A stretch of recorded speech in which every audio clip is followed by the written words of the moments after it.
I've got 1, 2, 3, 4 half bushels, so 2 bushels of eggplant or Baigan melangin, whatever you call it.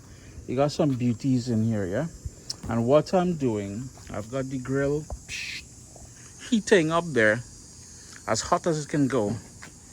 We're gonna prep these, roast them off, put them into the containers I have over here. So during the winter months, when it's minus 40 degrees Celsius, I'm not coming out here.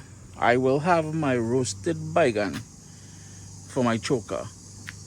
Stay tuned, you're gonna love this one, man. The grill is nice and hot, so what I'm gonna do is, if you wanted, you can give it a wash, but I really don't care about washing at this point because I'm not using the skin. It's just gonna get roasted on the fire and we're gonna scrape all of the insides out. One thing I will do though, I will take my paring knife and I will give it some stabs. Especially the thick areas. That's gonna help it to roast evenly and to get some of the liquid out of it. It can be a bit watery sometimes. So I find by giving it some stabs. Now, yeah, a lot of people, and I don't, would say after you make the cuts, stick some garlic in there. I do not like it. I find the flavor of the garlic goes mild. I much prefer raw garlic. So what I'm gonna do is just keep it simple. Eggplant alone, nothing else. The other stuff I'll need, and we are infested by bees, honeybees, this summer.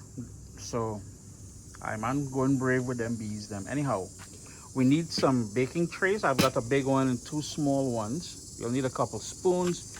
We'll need tongs to move it on and off the grill. You may also need a hamburger spatula kind of thing, because it may fall apart when you're taking it off the grill.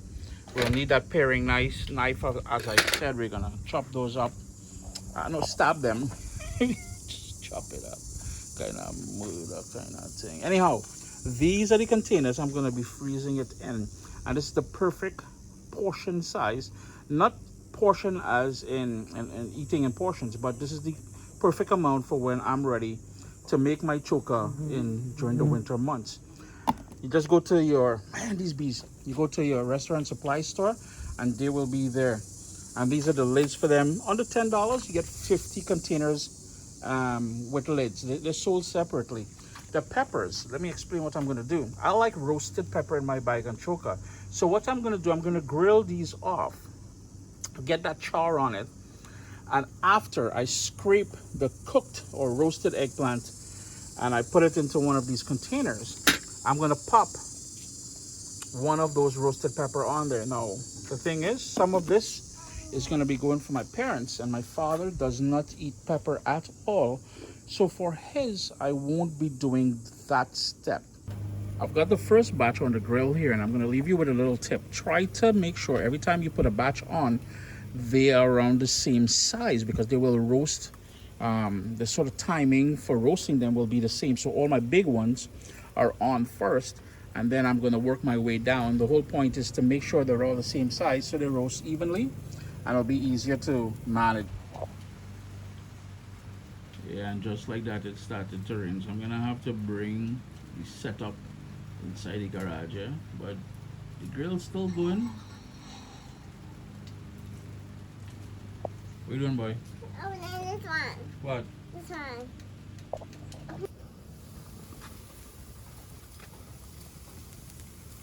It's been going now for about 15 minutes. I've already flipped them once, and you can see the steam is coming through the cuts that I made. And that's the whole idea of making those cuts. And like I said, if your thing is to put garlic in there, you can rock that.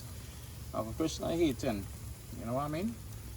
Started to rain, so I had to bring things into the garage. I'll just show you the setup here now.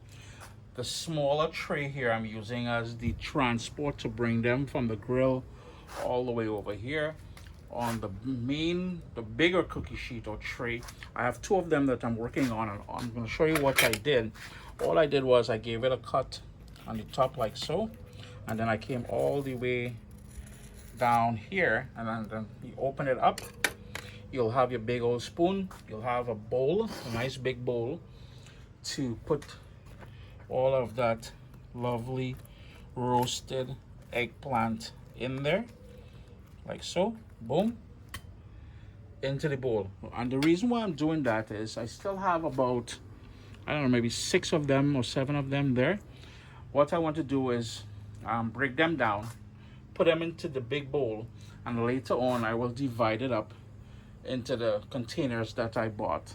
Something else which I came across I should mention, you will notice some of them, the interior where the seeds are, they're fully mature, and that area will be dark. If you wanted, you can keep that, but if you also want it, you can scrape that part out and dump it. And speaking about dump it, it's also convenient to have your little garbage pan or pail or pot or whatever it is, a receptacle for garbage, because we're trying to make this as efficient as possible.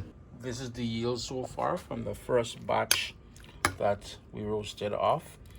What I may have failed to mention is, unlike the eggplant, which we didn't wash, there's no need to wash because we're only using the interior. With the peppers, wash them and air dry them before you roast them off on the whatever fire source you use. And you know, I'm using a propane grill.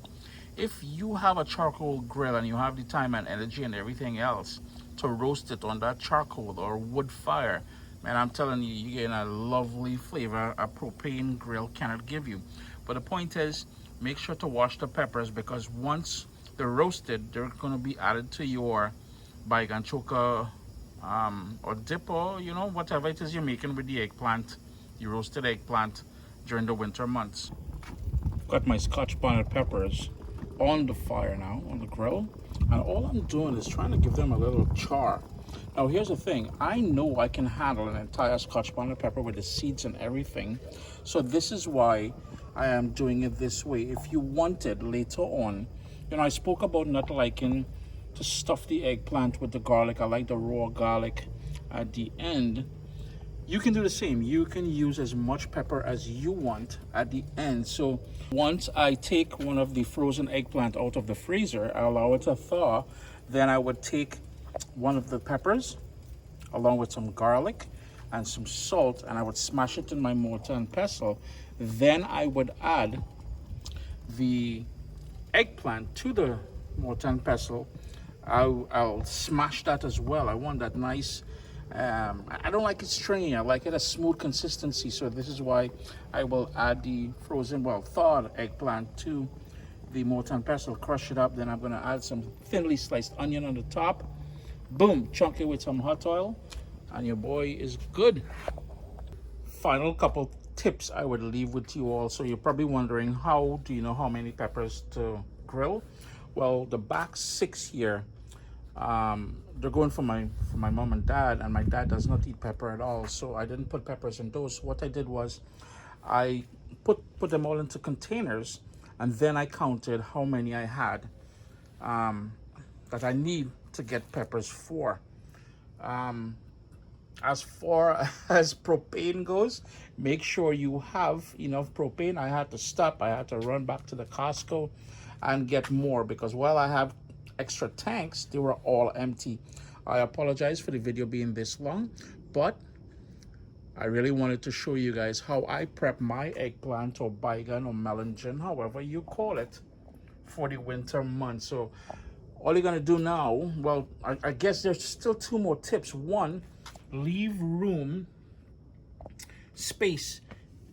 When it freezes, it will expand, so you need some space there. And the final tip is, make sure it cools down completely before you put it into the freezer. Chris here, CaribbeanPot.com. Always a pleasure having you guys here in the kitchen. Well, we were outside. Long video, but hey, so it goes. Irie? Irie. What's up, soldiers? Don't forget to click subscribe. If you've already clicked subscribe, hit that bell notification thing. I want to all you missing out on the new videos, man. Come on, click.